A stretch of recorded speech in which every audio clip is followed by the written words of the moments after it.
In jazz circles, my next guest is legendary. Freddy Cole is the baby brother of Nat King Cole. Freddy's unique vocal style has earned him international acclaim and membership into Georgia's Music Hall of Fame.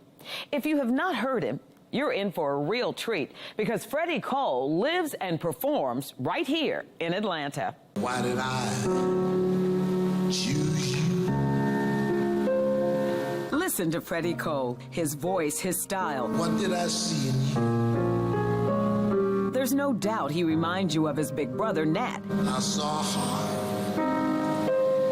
You hide so well. Music is in Freddy's genes. Growing up in Chicago, his family's home was a haven for well-known as well as up-and-coming artists. Duke Ellington was someone you knew as a child growing up. Yep. Because your older brothers were all musicians. Yeah, exactly. So what was it like growing up in a household where you had a mother who was a pianist and a father who was a minister? It was just normal stuff. If I could get in and get out of there before they caught me, I wouldn't have to practice. You know, come home from school, you know. I'd be out shooting marbles and wrestling and et cetera, playing ball. And I might come home from school and Duke Ellington, Count Basie, Billy X. Anybody might be sitting up there at the house having a meal with, you know, with my parents.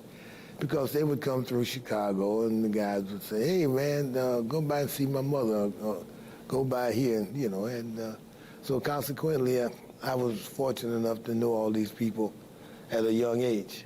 But you had planned a football career. Yeah, I wanted to play football. I definitely wanted to play football. I'm glad, though, that my blessing was that I got hurt. So that went to career with that. But in the meantime, I was playing piano all along. I started when I was about 5. And, you know, that's the way it was. You know, it was a blessing in disguise, as you would say. At his mother's insistence, Freddy attended the famed Juilliard School of Music, and he earned a master's from the New England Conservatory. During his career, Freddy's name brought him recognition, but not instant success, at least not in the United States. You have received greater acceptance and are better known in Europe than you are in the United States. Why is that? I have no idea. We commute back and forth over there all the time. It's just so hard to explain that, you know. We are drawing bigger crowds now than I ever have. And it's just truly amazing. It's just a blessing, I guess. What you also do is you take the time to learn to do songs in native languages.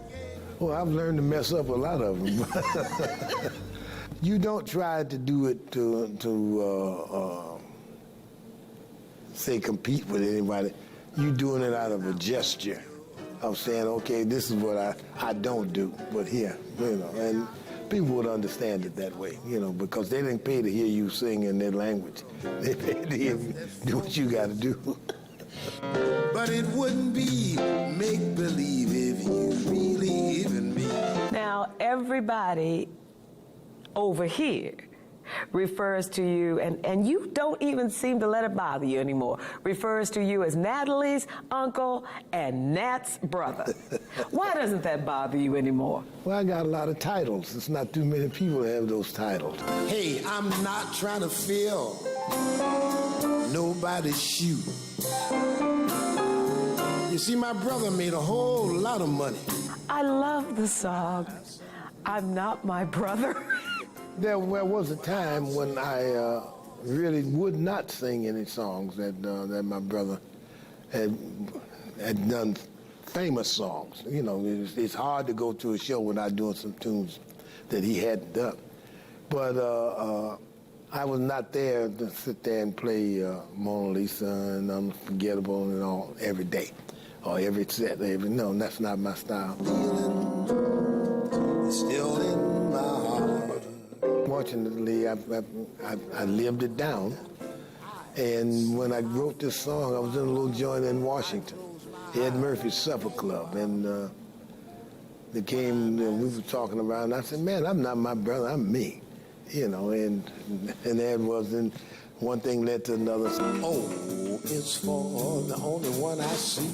At 76 years old, Cole keeps a busy schedule. He performs in the United States and around the world at least 9 months out of the year. When he's not on the road, he calls Atlanta home. Now, you moved to Atlanta in 72. What brought you here and why did you stay?